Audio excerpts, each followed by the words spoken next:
Hello and welcome to Every Quarter broadcast. This is episode number 19 and the date is 20th January 2024. So in this episode, I continue on the series that I started about a week ago, where we are trying to delve deep into the bond prospectus, the Bank of Zambia bond prospectus, to understand the different elements that are, you find in the Bank of Zambia bond prospectus. So, like I mentioned last time, the bond prospectus is basically an invitation. It's a document that, in this particular case, the Bank of Zambia publishes on their website. They also publish it in the print media, inviting members of the public and investors to invest in a particular instrument. So, for bonds, it's the bond prospectus. So in this video, what I want us to understand from the bond prospectus are two key words that you find in the bond prospectus. So the first word is non-benchmark bonds and benchmark bonds. So I want us to discuss what these are, what you need to know about non-benchmark bonds and benchmark bonds. You will always find these two words in the Bank of Zambia bond prospectus. So there are two categories of bonds. First, we have the non-benchmark bonds. And these are usually the 2-year bond, the 7-year bond, and the 15-year bond. And we also have the benchmark bonds. The benchmark bonds are the 3-year bond, the 5-year bond, and the 10-year bond. So what is the difference? What is it that you need to know about the difference between these categories of bonds? So the non-benchmark bonds, what you need to know about these bonds is that when they are issued once and can never be opened in the future. Take note that non-benchmark bonds, when they are issued, it's done and they can never be opened in the future. Benchmark bonds are the exact opposite. When they are issued first time, government may decide to open those bonds again in the future. So what does it mean to open a bond? So when you look at the prospectus, this particular prospectus is a prospectus for auction number 08 2023 BA. So this is a bond auction that was held in August of 2023. So when you look at the non-benchmark bonds and even the table that shows the benchmark bonds, there is this description. You will normally find this description here, which will show you for each of the bonds, it will show you whether or not it's a new issue. So in August, the non-benchmark bonds, all the three of them were new issues. So this is a bond that has just been opened. It has never happened before. It is the first time that this bond is being issued. And each bond has an ISIN number, which is a unique number that that distinguishes a particular bond from all other bonds. So by saying that this bond is a new issue, we are basically just saying that it has just been issued. It has never been issued before. Okay, so I want you to look at the non-benchmark bonds, this table, and the fact that all of them are new issues. So they have just been opened for people to bid. Let's go to the benchmark bonds in this same month of August 2023. There were three benchmark bonds that were issued, and all the three were new issues, meaning that this is the first time that these bonds are being issued. Now let's move to this is August. Let's move to September. Let's look at the prospectus for September. So this is the prospectus for September. When you look at the non-benchmark bonds, they are all new issues. Okay? And the ISIN numbers are unique, very different from the ISIN numbers in August. So for the non-benchmark bonds, like we said, every time there's an issue, there's an auction, it's a new bond that is being issued. Now look at what the prospectus shows for benchmark bonds. It shows the description here, it shows that it's a reissue. So what this means is that this is not a new bond. This bond has been opened. Government or the Bank of Zambia has decided to reopen this bond. There are many reasons that government would want to do that. I think we'll not delve deep into that for now, but just know that government, the Bank of Zambia, would decide to open for benchmark bonds. They may decide to reopen them. So when they are reopened,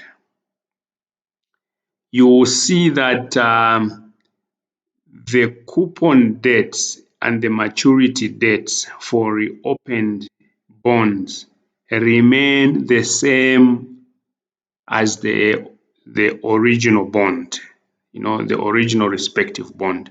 So in this particular case, if we go to August, the August auction for the 3-year bond, it shows here that it will mature in 2026 on 21st of August.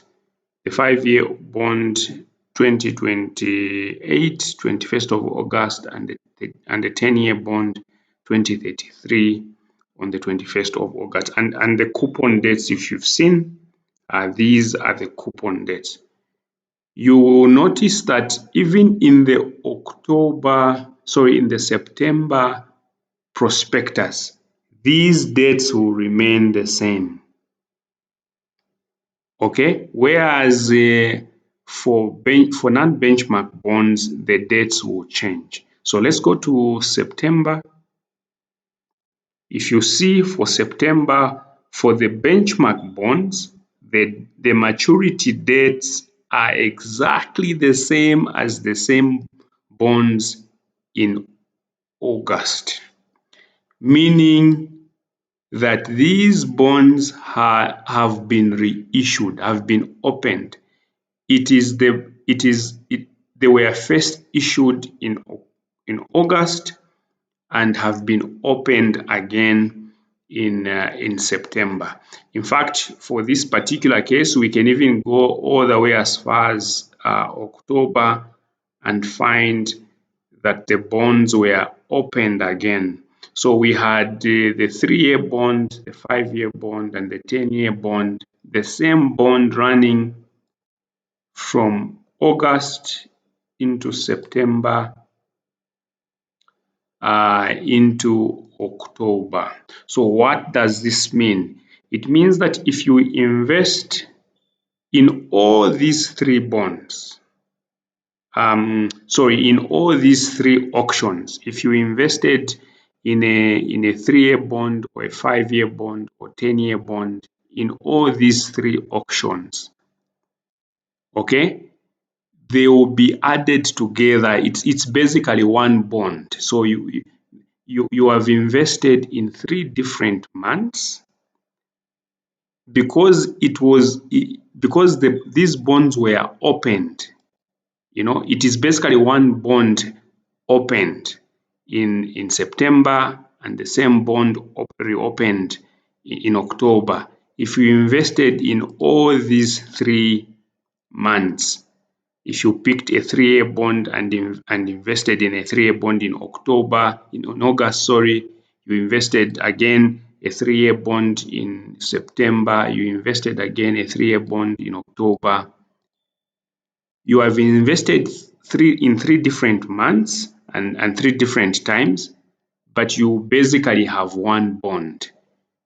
So all the 3 investments, in terms of your face value and your coupons, basically will be added into one, and it will end up being one bond because it is the same bond that is being reopened. That is very different from the non-benchmark bonds. You will notice that across these 3 months, there are different bonds that are being issued. Each one of them is a new issue. So if we go we go back to September, it's a new issue. Sorry, August, it's a new issue. September, there are new issues, and October, there are new issues. So if you invested in a non-benchmark bond in August, September, and October, you will have 3 different bonds with 3 different maturity dates. Whereas if you invested in a benchmark bond in these 3 months, if it's a 3-year bond that you are investing in each of these 3 months, those 3 different investments will be added into one because it is one bond that is being opened. I am really trying to explain in very simple terms. I hope that I'm clear. So one of the most important things that you need to look out for when you're looking for, when you are reading a prospectus for a bond, check, is it a new issue or it's a reissue? Okay. One other thing that this means then is that if you invested in a non-benchmark bond, let's say it's a 10-year bond, in August you invested in this bond, you will need to wait for 6 months from the date of investment to get your first coupon.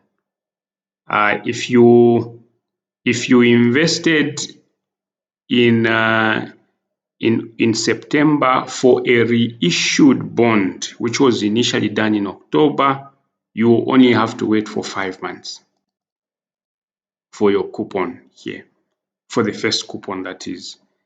If you invested in September, you only have to wait for 3 months to get your first coupon. So this is really what I wanted you to know on the prospectus, the difference between a benchmark bond and a non-benchmark bond.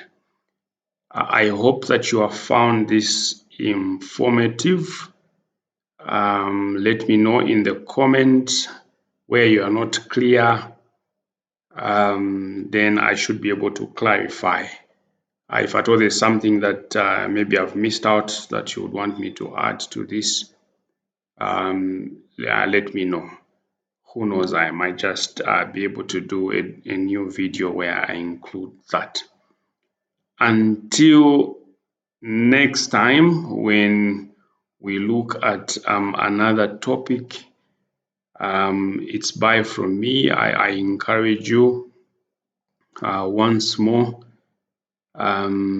to make sure that you are a person that is financially smart. So on this channel, our vision is that we become a people that are financially smart. We believe here that every kwacha is a slave that is willing, or that we should make sure is working for us. So every money that you get, every income that you earn, a part of it,